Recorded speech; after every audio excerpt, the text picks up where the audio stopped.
England. It stayed dark really long, to like 7 in the morning, from 4 o'clock, 5 o'clock in the evening.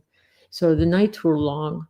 And so it was about, so we got done. I put the truck in reverse and park it over by Eastgate, because now we closed Eastgate at during the midnight shift because hardly any cars came through. And we're sitting there talking, and we're looking in the direction of the North Sea, and also we see an airplane coming in, and I keep looking over at the runway, wondering, why the lights aren't going on, because we have an aircraft coming in. And I was thinking, wow, we hardly ever had any aircraft coming in at this hour. But if it was coming from over the North Sea, it was actually coming from Germany, possibly. I'm trying to think, not Grafendir, Simbach. And so I was getting ready to get all the paperwork out to do a customs check. The plane would land, we'd go out there, and we'd have to check to make sure there wasn't any contraband and whatnot. And then it got up to the runway, and all of a sudden it stopped. And we were both looking at it thinking, that's not usual. And then it started making these geometric movement, up, down, left, right. And then it burst into 3 pieces and flew over the runway. It went like an arc going down before it went straight up. And after that happened, I looked at Keith and I said to him, here's the radio. You got to call it in, because it flew over military space. And he's looking at me and he said, no, you got to call it in, because you're the lead patrol.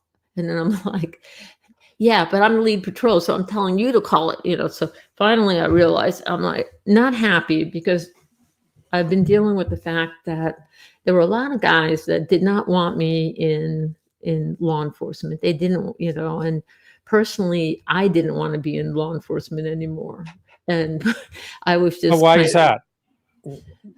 Not you, but why did they not want you in law enforcement? Oh, well, some guys were saying that their wives were upset, which I doubt, that they were working with a woman, a midnight shift, and all this other stuff.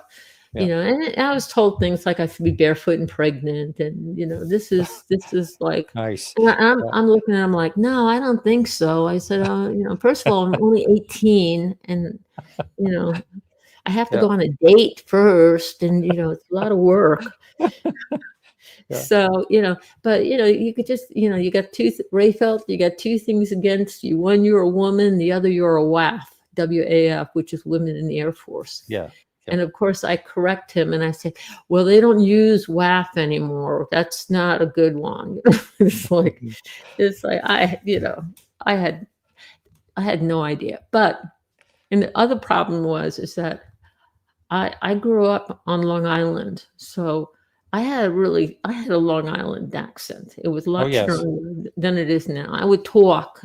Coffee, drinking coffee in the morning. Coffee, yes. Yeah, you drink coffee. All my cousins. Yeah, all my cousins are from there. Yeah. Yeah. So, so half the time they were listening to how I was saying things as opposed to what I was saying. And so anyway, I finally get on the radio. I'm like, police control, this is police 4, be advised. I'm thinking, how am I going to say this? There was an aircraft coming in, and it was this guy, Adam Cohen. He was the desk sergeant at the time. And he said, Rehfeldt, get on the landline. And I'm like, yes, excellent thing to do. So I get on the landline. I get out of the truck and go into Eastgate and get on the landline. And he said, look, just get over to the air tower at Woodbridge and find out what they saw. And I thought, oh, excellent answer. Because I was just hoping, it would be corroborated. And so we went over there to the air tower, only to find out that we woke the guy up. And I was like so upset because everything back then was analog. We didn't have, I mean, there Oh yeah. wasn't anything digital or, we didn't have computers and, any kind of entertainment either. So, and so to have a recording of something, it was almost virtually impossible. Where today, I think it would have been possible, and I think they could have contacted maybe the local, if there was an airport nearby, or even Lakenheath, that would have been a possibility. But we didn't know. I mean, we had no idea. So when the guy said, "Oh, it could have been afterburners from a British base nearby," and I'm just thinking to myself, afterburners.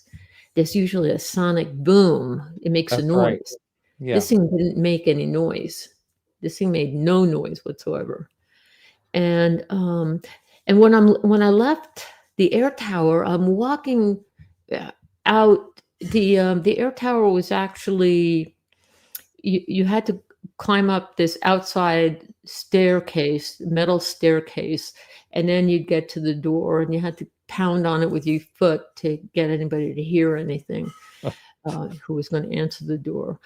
And so when I left, I'm walking back down this metal staircase, and I look over, I'm processing all this. I'm processing, okay, we saw this, and and I'm looking at it thinking sonic boom. I'm thinking with this, I wanted to smack the guy.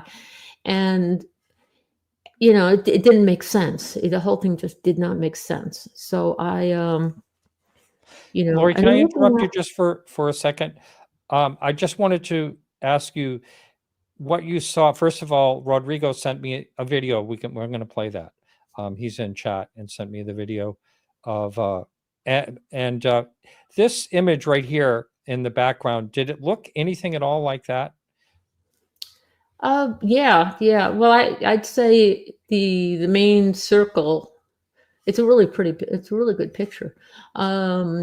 Was it was like one big piece before it kind of, did this kind of like throbbing thing of bursting into three separate pieces. So that's where, it wasn't like the one piece stayed the same and three pieces came out of it. So, but I have a, and the same thing happened. Charles Holt saw that thing burst into, 5 lights. And I have a friend that's totally unrelated.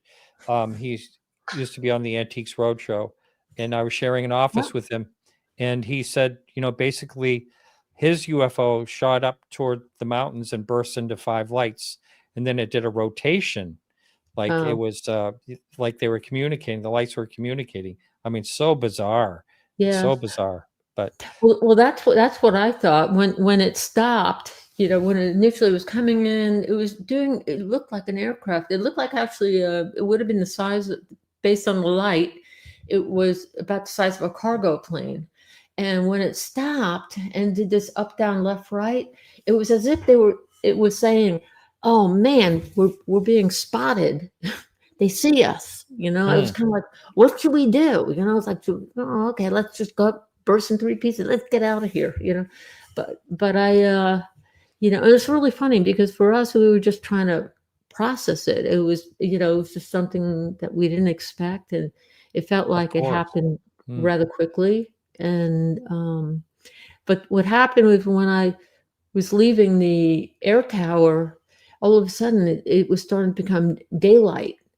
And I didn't connect the dots at that time. I did remember looking out and seeing looking out at the sky, but not thinking about, the fact that, it's February, it doesn't get daylight until about 7 in the morning. And we saw the lights at 3 in the morning.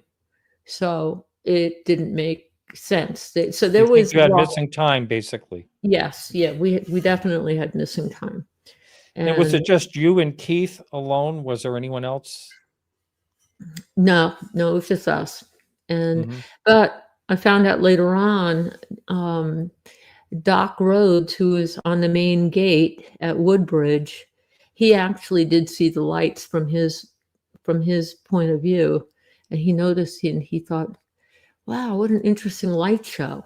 So, but we never talked about it. I mean, and I don't even know if he was listening to the radio when I had called it in, but it was really interesting that he corroborated that he had seen it from his point of view, which would have been looking in the direction of over base housing, which was in the direction of East Gate. Mm. Because Woodbridge is a really small. Both bases are pretty small, but Woodbridge was really, really small. It was really tiny. And you may have mentioned this, but maybe I missed it. Did you hear any sound at all? Nope, no sound, no sound. Yeah, I think when it stopped and it hovered, but it wasn't making any sound. It definitely, I mean, first I'm looking for the blue lights to pop on so that this aircraft could land, and then, then it didn't, and it was, just it was just baffling. We were both kind of stunned. Like, how do you process that? Yeah, And absolutely. And the other problem that I had is because I had to report it, and this really kind of made me mad, was the fact that I was going to take a lot of heat for it. It was like, oh, Rehfeldt seeing UFOs, and that's the last thing you want. I mean, I felt so marginalized and so beaten down. And, I've been there almost 2 years at that point. And, I just didn't want to stand out in any way. I And bet. Hmm. that's why when I found out many years later that the UFO came back and it had Colonel Halt seeing it and all these NCOs seeing it, I was sort of like, power to the people, yay, because I was thinking, yeah, now Oh, yeah. how did you handle it? I mean, I'm glad you saw it. You've got credibility, and but here's the thing is that what I saw, and it did affect me throughout my life. So, what I saw, I think I deserve as much as my piece of the puzzle is as important as what happened during those nights in December. Oh, And, absolutely. It's just, you know, too bad there was only you and one other person for that